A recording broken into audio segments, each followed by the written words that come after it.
It's supposed to be कि अगली किताब लेके बैठी है ना, this big one.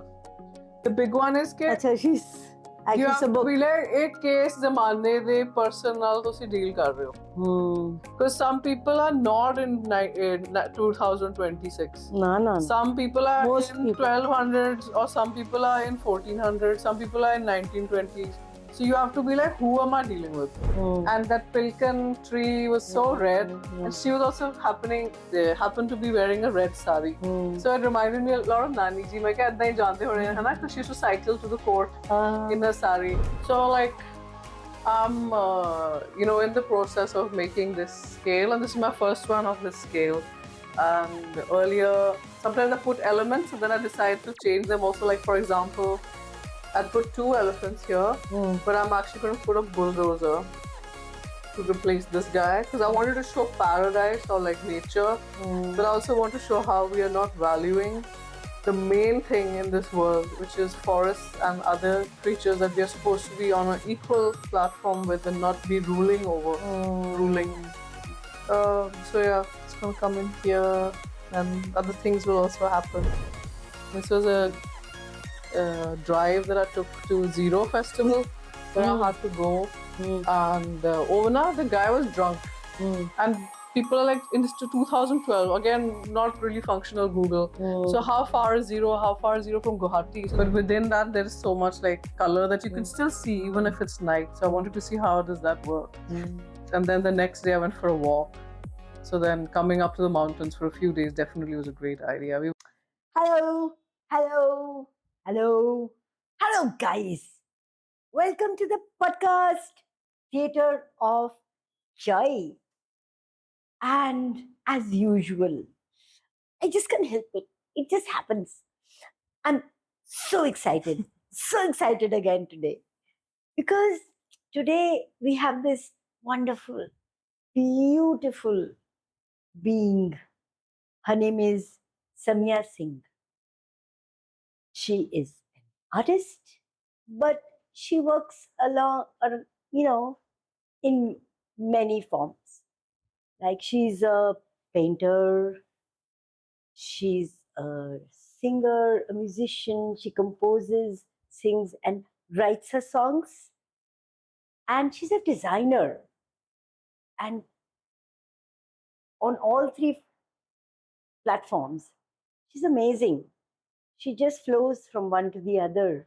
I'm sure, this is my stupidity talking maybe, because as an artist, you flow. Yeah.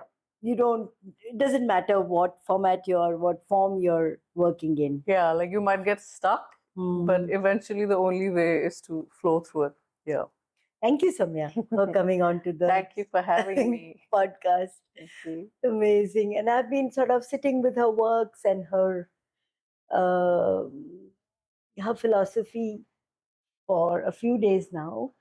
And I can't imagine that there's such a beautiful being in this world. Samia comes from a very, very, very rich background. Her parents, her grandfathers, her great-grandfather, they've all been doing things that kind of changed the world for them and for us, of course. Her great-grandfather, he started a commune in Punjab. And I'm just saying all this because as an artist, Samia it's in her DNA. She doesn't have to dip into it, but it's there. Her family runs a very, very, very famous and very old magazine called the Preetlari, very well known. There are people who grew up on it as young people when there wasn't much writing and there wasn't the internet, and so did I. And they're all writers, storytellers, story writers, and both grandparents have made amazing contribution to the world. And Samia is doing it in her own way. Let's just listen to her because she has a lot to contribute to us today. Samia. Thank you. That sounds more grand than lived, but yeah.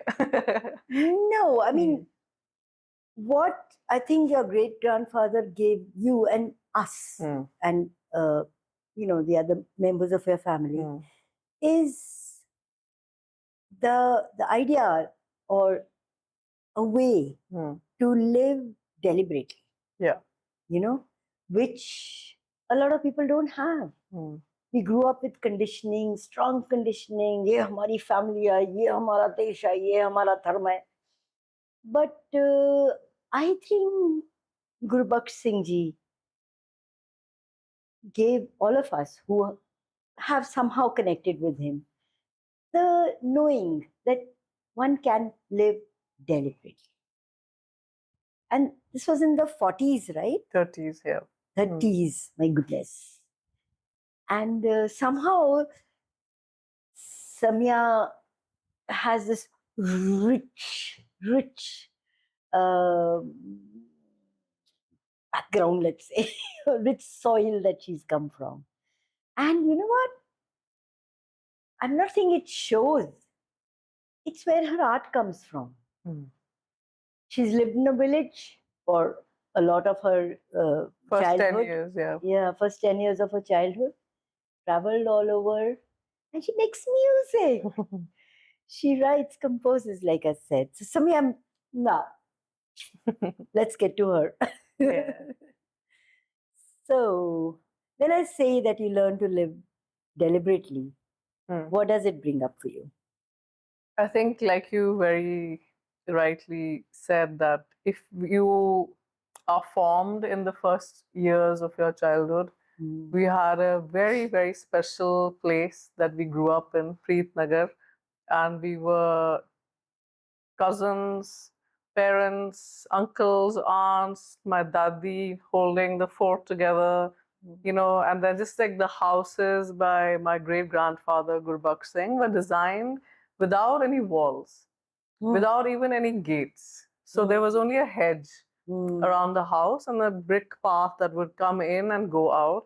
So typically we would only go home to eat and we'd be outdoors the whole time. And I think given today and this idea of safety and even environmentally to be in a temperature that is safe, these things did not quite apply to us. So you were out in the sun and rain. Yeah, it was another world, and it feels funny to say because I'm not even that old, but it's changed every decade. It changes so much. So we would like invent games all day. There used to be this game called Crystal Maze. It used to be on TV. So we should invent our own challenges. Like if there's monsoon, my cousins and I would put bricks really far, and then we'll have to jump from brick to brick. And if you touch the water, you're out. You're dead. And then there was like a field of fodder.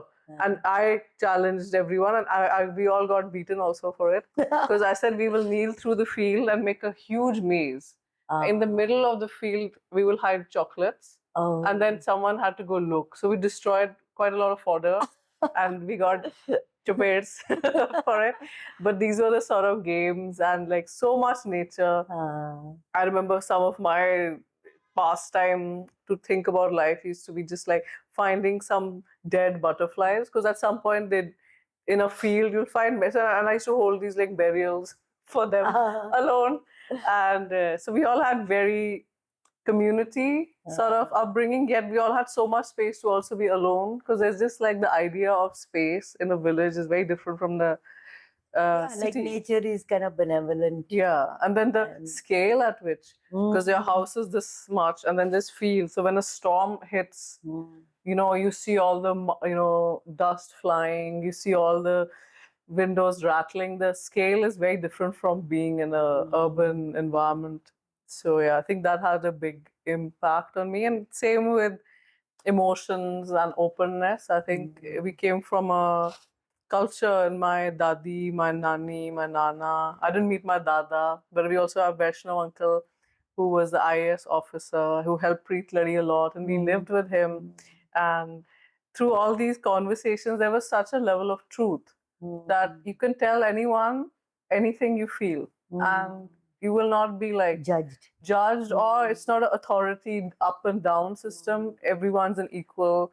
So sometimes I'd get a dictionary from Vaishnav uncle, give me a dictionary as a gift, you know. So like and then my aunt who was German, Evelyn Singh, she used to bring. She gave us all Harry Potter books when we were really young, and she made us watch The Matrix, and she explained it to us. So there was a lot of different kind culture, of adults in your adults coming and from very different systems, and I think that amalgamation of truth and find your own truth, and there are many truths, and when you're struggling with something or you find that that system is not for you, it's easy to just say it's not for me. You don't have to like break your head and try to fit into nobody asked you to fit in with Yeah. it, maybe a little bit, because maybe a little bit, the but then leftist ideology. yes.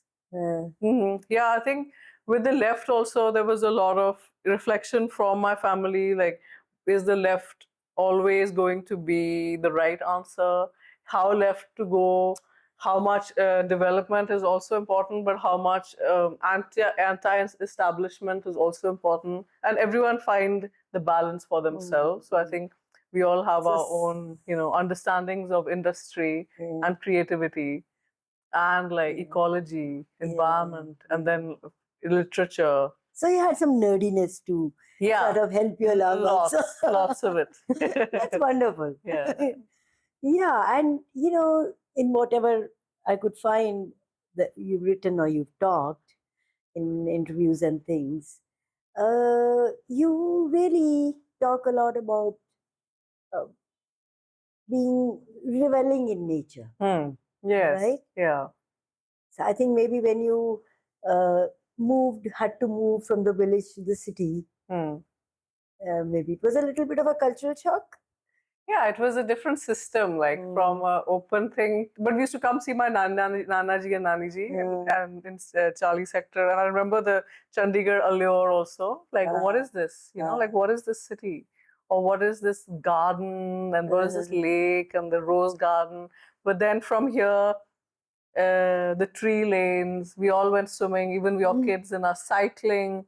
When there was enough safety, even now, like I got hit by a car the other day cycling. So even now, cycling also, because everyone's driving much faster. Even though we have cycling lanes, we're one of the luckiest cities in India. But yeah, so then it became into a different. I think it's more fascination more than culture shock. It's more like, what am I interested in here? And I think it became more like these trees, and they're always changing, always swimming. And then I went to boarding school in Kasoli in Sanar.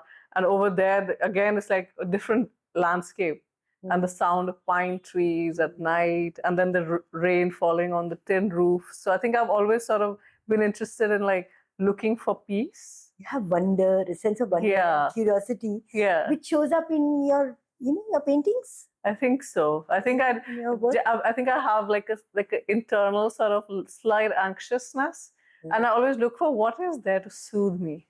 And then it soothes me quite quickly, nature. So I think I'm always in that sort of dialogue. Because even from the class, I'd be looking out and the teacher would throw some chalk, like, what are you doing? So I'd be like, looking at the light. I know. Yeah. So your idea about freedom is also, being free to just chill in nature, and to find your own, you not have to toe the line, that has been sort of drawn for you, and that is because of other people's unresolved kind of ways of being, like what sort of conditioning. line? What sort of line? Huh? What kind of towing? Of which line? Towing of a line which, family, which our seniors, our our bosses kind of draw for you. Yeah. And because you mentioned somewhere that your idea of freedom is that. Yeah. I've been quite interested in like the idea of like romantic partnership or marriage or like industrial in terms of work partnerships or friendships. So I've always been interested in like what are these relationships that hold truth yet allow you to stay who you are. And I think it's a really important question. Very, And very. it's central Yes. to everything. And I think when I was younger, like I was 13 or 16 or 20, these conditioning ideas would come from like books and songs and films of like this is what love is and this is what friendship is and this is what money is and this is what travel is. It's kind of like given to you in a very neat packet. There are magazines which tell you how to This is what your body is, and how to please your man, how to be what to do in a situation where how to be a good woman. he's being like that. No, the men, of course, don't read that. Yeah. It's only and we are trained. It's written for women. Yeah, we are trained. We are supposed to be kept subservient, kept underfed, kept worrying about like 2 kgs up and down, so we are not able to relax. Thinner waists and infantilizing ourselves into looking like we are all 12 to 16. Yeah, so I think for a while it could seem interesting as between early like 15 to 20, end of 20s, I suppose. And then and if you're lucky enough, you haven't gotten stuck in a relationship by then. or if you're unlucky enough, you get stuck in a few bad ones, and then you're like, okay, actually, I don't see any resolve. Because I think for me, maybe the way I am built, I like a lot of silence. I enjoy a lot of empty time so that I can actually let my brain come to an idea for music or come to an idea for yoga, come to an idea for painting. And if I don't have emptiness, time goes too quickly, and then I feel actually quite angry at myself that I haven't created anything in a while. And actually, sometimes if I'm in a job or if I'm in a relationship that's kind of sucking my energy out, sometimes a year or two goes by and then I haven't produced anything, and I feel quite like this is, I know this is what I'm meant to do. But yes, I have friends, and yes, I have a lover or a boyfriend once in a while when they are sane. And then I'm like, okay, it's not going to work. Bye-bye. Huh? Bye-bye. Bye-bye. So yeah, or a job. And you say, okay, this job is really good for me. It's challenging me. It's making me grow. But then if some toxic, natures intertwine, either you can deal with it if it's healthy. And if it's a toxic line that is, someone's blind in their toxicity, then it's better to just leave. I think that's what I've learned, even at work, even in romance, even in friendships. So I think freedom is firstly to know what you want. What is your ideal thermostat where you feel creative? Be free to look for it.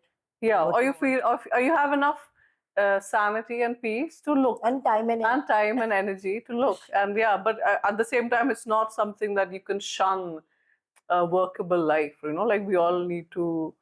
I like to travel. I like to buy nice stuff. I like to have a place where I can feel like inspired. So for all of that, we need to pay, and for that, we need to be good at something that you can earn from. And that requires discipline to develop a practice. And it also requires discipline to say, oh, I don't want my practice to go in this direction. This is my direction. And it's constant towing of many lines. And these lines actually were only questions first, which would get me quite low. And over time, I started to stay with them. And I'd stay and I'd say, okay, let's just keep the questions with life. I don't want to answer all of them. And actually, they kind of change also. You might lean a bit this way and that way. And over time, it emerges like, oh, this is my direction. It's very slight. It's like in small decisions, your direction sort of gets cleared out. Whereas you might be going only very dogmatically towards like one place. Like sometimes I call my dad from Delhi. I'm like, I don't think I can live here and do this job. It's like it's too hectic, or the city is good. He's like, you don't have to. And then I call my uncle, my mama, and he's like, no one is in our family has held a job. मेरे को जो बहुत जोर से आ रहा है ना, I mean, my mind went to, you know, what your elders did. They were revolutionaries, right? Yes. In their own way. They, you know, went into deliberate living. They really, really chose how they want to live and went along with it. And they probably had the same problems that you had. And they had words. They were wordsmiths. And they used that. Yes. And I think your revolution, you, in the way you want to live, in the way you make your choices, you know, and the way you want will not be hounded into making any choice. Yeah. You know? Yeah. And survive over that. And like I said, your elders use words. You use color and paint and all that. I saw the paintings that you have made with women. You know, they're just being. They're, you know, usually a painting of a woman, I mean, more often than not, is a woman, you know, maybe doing something to highlight, okay, how, whatever. I mean, it's could be on the dark side also. But Samia's paintings are women just being, you know, just chilling, just eating, huh? And that's in a culture like ours, where women are supposed to be a certain way, right? And you don't even see any woman just being that way without, you know, without being apologetic about it. And her paintings, I mean, like, they're so wonderful. And the revolution lies there. Because words can also, I mean, maybe the time, whatever, but the visual medium can be bombastic. You know, anybody who just goes through those series of your paintings, or, you know, there's one lying in the Chandigarh park. Women don't lie like that in parks. Yeah. Right? Yeah. And so that's the revolution. And also, even in your design, you're not performative, right? No. You're curious and being and being with the sense of wonder comes through in your design. The way you use color, line, and space, you know, I mean, the ones that I saw. Yeah, I think I try to pull at a thread and try to see what comes up instead of putting myself into a painting or putting myself into a logo or myself into a color palette. I try to stay with the feeling of a painting or this feeling of inspiration. And in design, I try to stay with the client's intention. You know, like, why is this project important to this person? Who all are participating? Who are the stakeholders? What's the story? And I try to even work with clients who kind of are in line with my kind of world views. Like, I don't try to work in places that I don't intentionally line up, because then I can't really create. I think it's part of some level of revolt, but it's like a softer revolt. Yeah. So I think generationally, because we've had such strong, intelligent people and they're all trying to find their answers, I think my kind of inquiry is also similar. So I'm very strong and defend my line, but at the same time, I think my line of inquiry is more soft. Like, I think I go around like kind of like a little explorer, because I think that's the energy that I've had since I've been a child, just like looking in the surroundings for what. Yeah, like, I mean, in the library. Talking about design, Yeah. Design actually makes the world. Yes. What people see, Yes. what people see every day, you know. And it's very important to be a revolutionary in design also. It's not just giving you your bread and butter. Yes. You're No. making a difference. 100%. No, I value the work that I create, and I think there's as much intention in my design as there is with my paintings or my music. And even from time, like, I've been working for like 15 years now, even from the time I started to now, so many things have emerged. Like, when you're starting out, you're looking more at the outside world. Okay, what is the current design state? And we have to do, because design, it evolves very quickly. It's a very young profession, and still within the time that you're working, within the decade, or within the right now it's AI. It's also simultaneously bespoke. It's also artisanal. So while technology is going to simplify processes, creativity is going to be even more important, because only like the second level can be officially formatted or documented as process, but the thinking is still going to shine. So it's a nice, time to see which way. So in all, like politics, like finance, even design has, the world is affecting it all the time. So it's really interesting. And then your own values, like simple lines, for example, like my great grandfather, Preetnagar is all based on Art Deco architecture, of bringing softness to concrete. And we are in Chandigarh, so in Bauhaus and in the city, which is post-industrial, it's coming to see how to bring basic elements like concrete and brick, but bring an openness and offset it with greenery. This is Chandigarh, right? And it still makes you feel quite alive, because it's simple enough.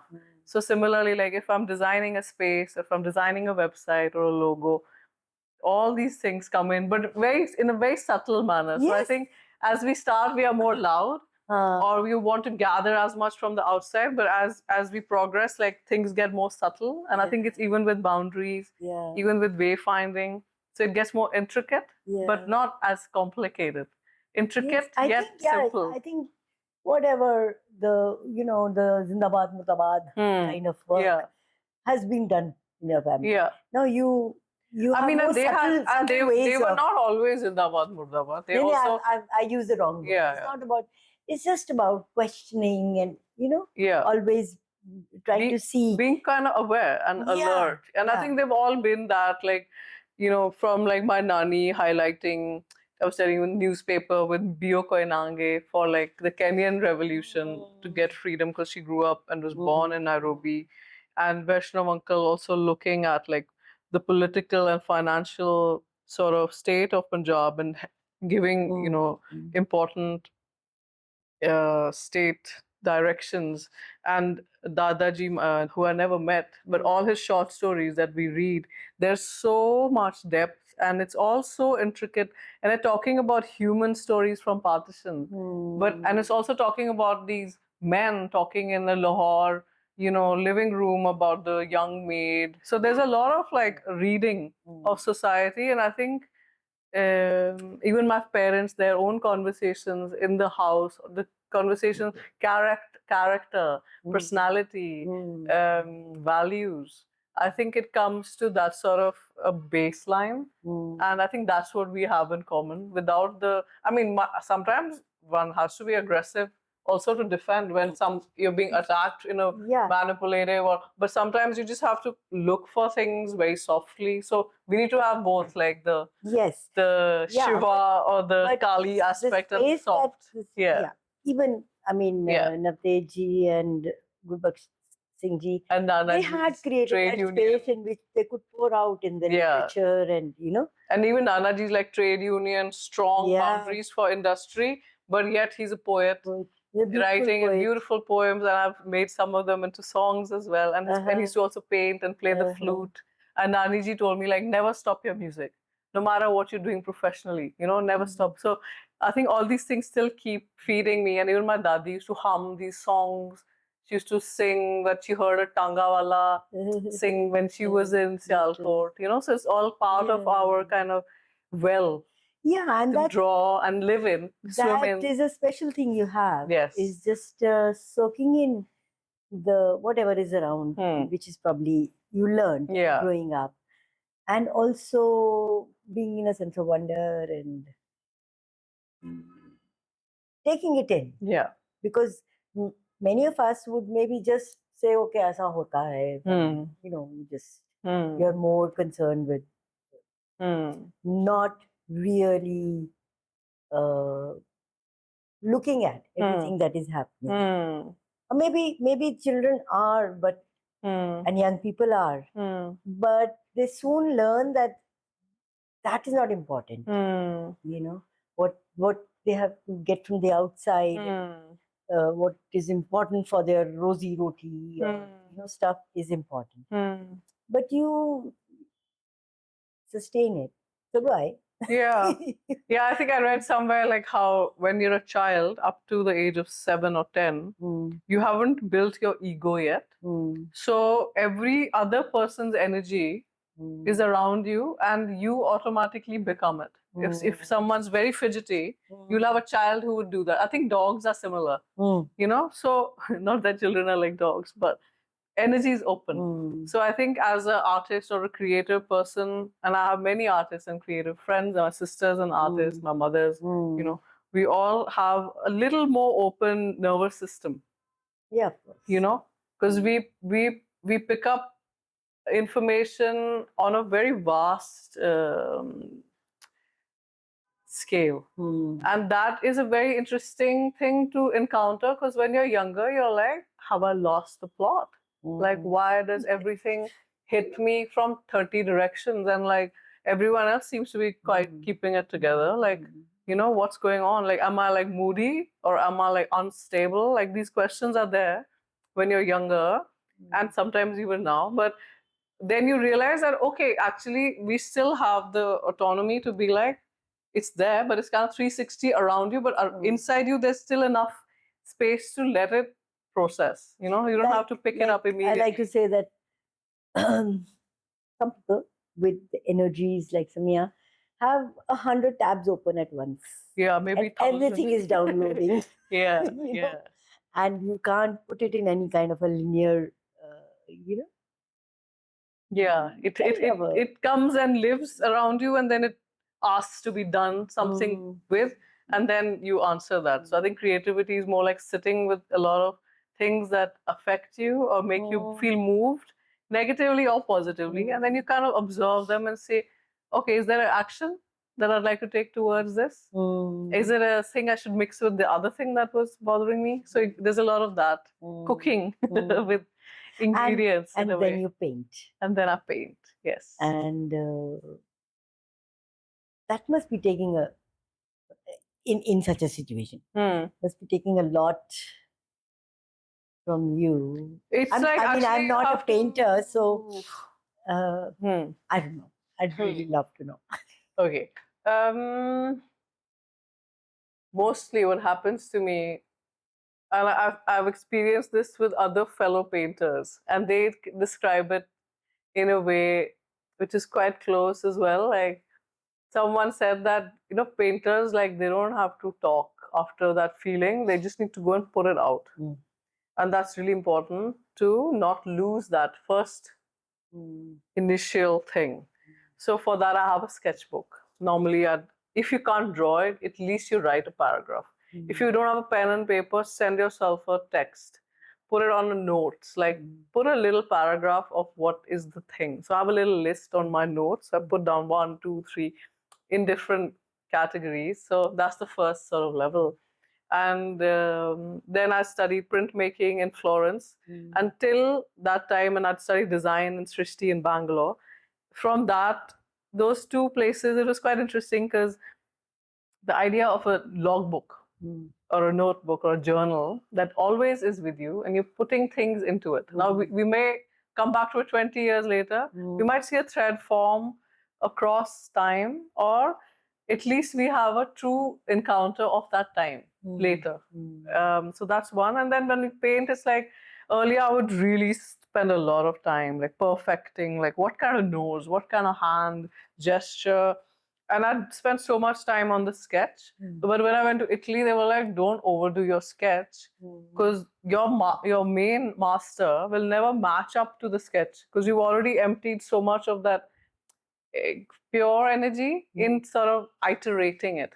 So get a gist of it and then just trust yourself enough to go for it. So now I'm in that sort of exploration of like, I have a feeling it's going to look horrible for the first few layers in the painting, but you start to sort of park these rough compositionally places, colors, and stuff, and then you get into refinement. But then there's a thing of like how much to refine and how to stay open enough to have accidents happen that you didn't intend, and they're there, and you're like, oh, I can change it into something. So it's like that sort of openness, and it's actually the flow state which we experience when we do yoga, when we are running or writing, making music.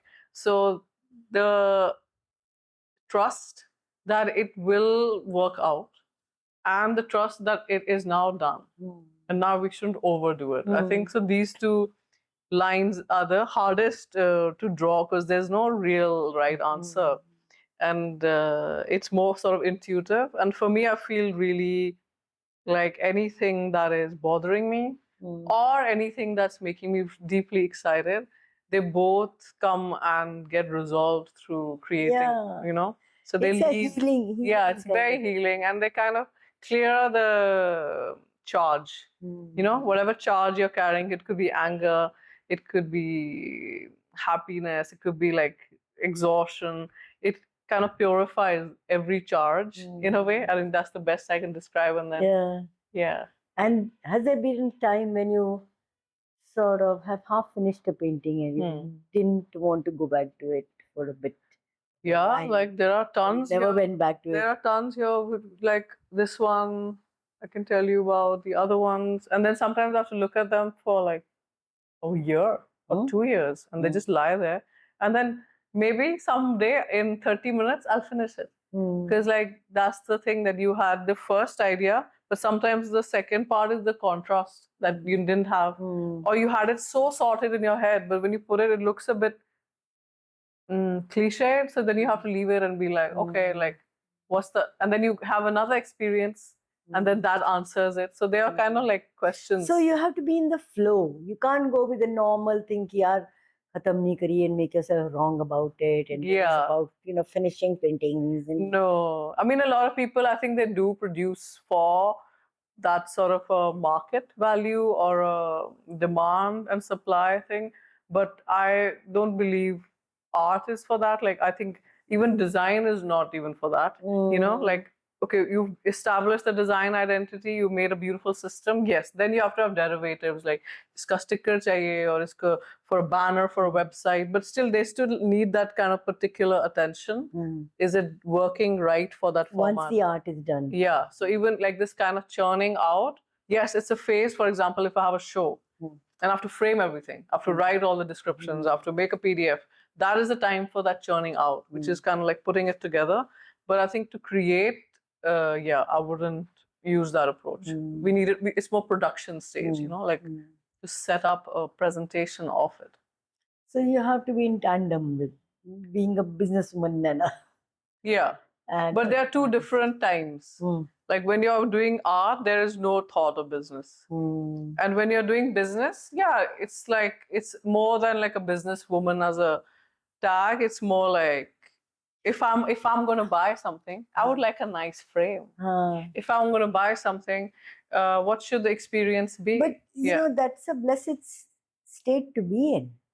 Yeah. You're not always thinking about how this painting will sell.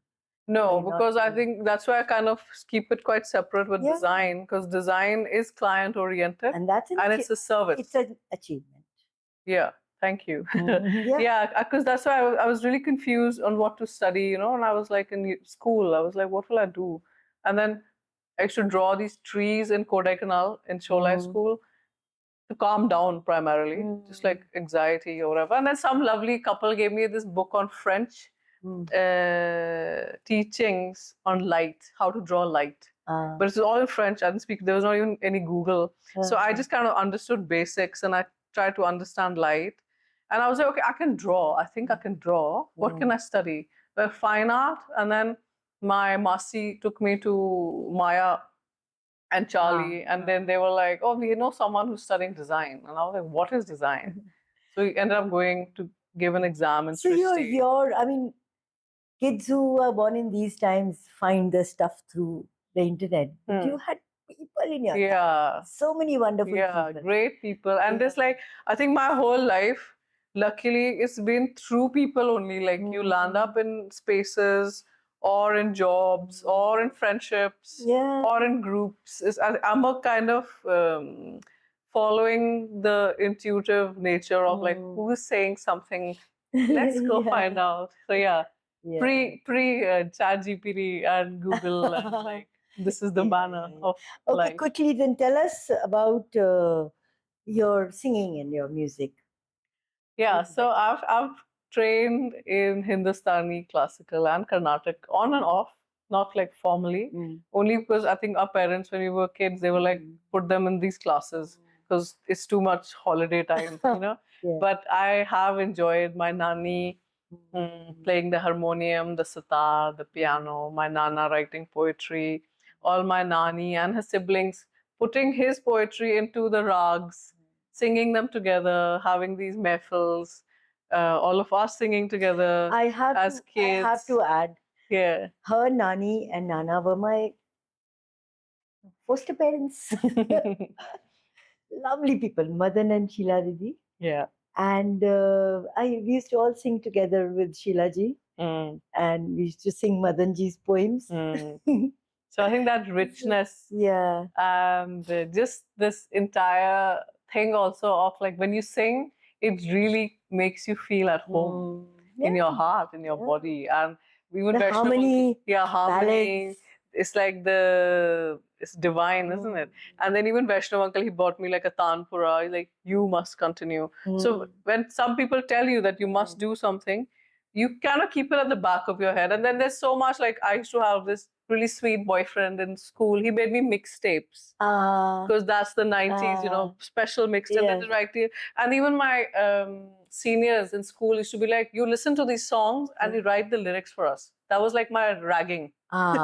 So it was like musical tasks were like given to me, or like through we used to have these house parties in school where we used to listen to all the Punjabi sort of, you know, UK, the garage, from the Caribbean, all the world sounds coming into our traditional sound. So I think I've had such a, and my father and I driving, all of us driving to Preetnagar and back, we used to buy like the, you know, top 10 of that time. Then he'd send me to choose what song, and then we'd listen to these songs, and my taya listening. So I think everyone's musical antennas, and then I was observant of all of them. So I think for me, it's interesting. You write your own songs.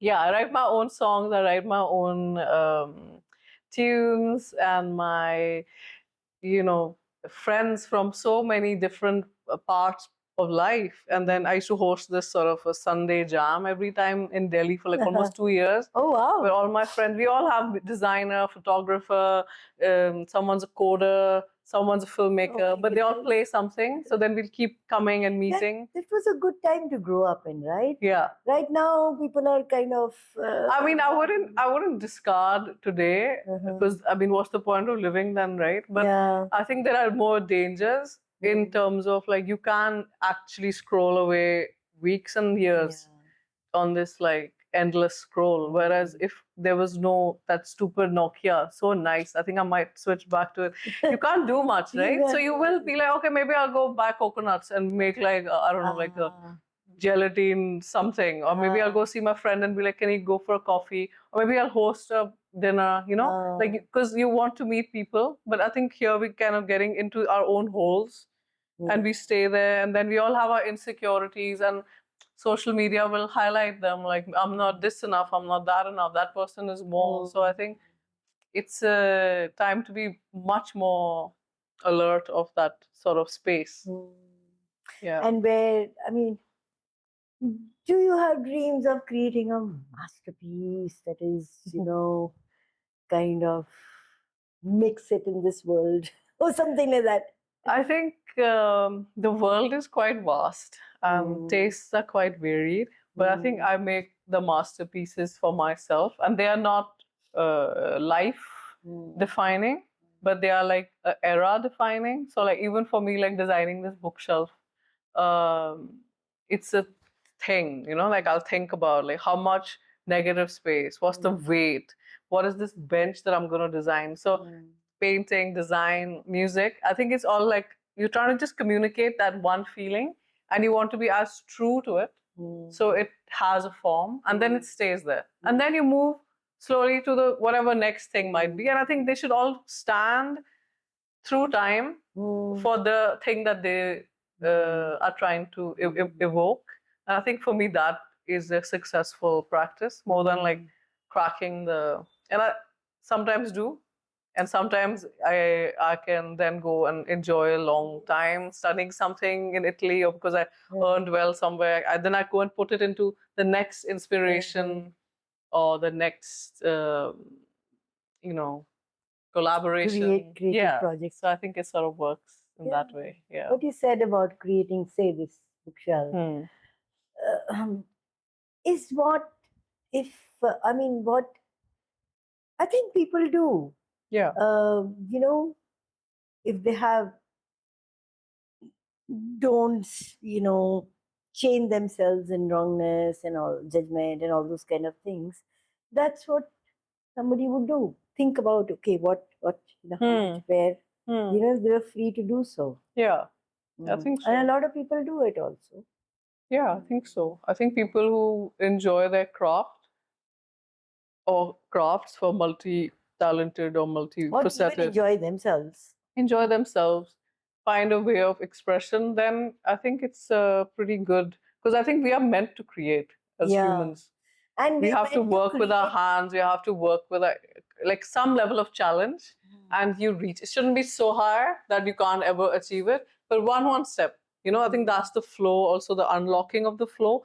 A problem is given to your brain that you can solve. It's not too easy because then it's solved already. Slight challenge, solve it. Okay, allow the resolve. Allow that tension to be like, now what? And then some next thing emerges, and then I think and you do it immersed in the process, then you're not performing. But then somebody says it's nice. That's nice too. That's nice too. And if it's not nice yet, maybe it's not the time for it yet, or maybe it's not the right audience for it. And then something always does pull something else. So something like that. Thank you so much. It's so wonderful talking to you. Thank you. Thank you. Amazing. Likewise, I really enjoyed our chat. Great. And please carry on the good work. Thank you. I will. It's not work, actually. No, it's fun. You being you. Yeah, it's just fun. Fun and like a little bit of challenge, a little bit of fun, I think. Yeah. Thank you so much. Thank you. Hey, if you like this content, please like and share it with someone who would also like it. And do subscribe. It will really help us.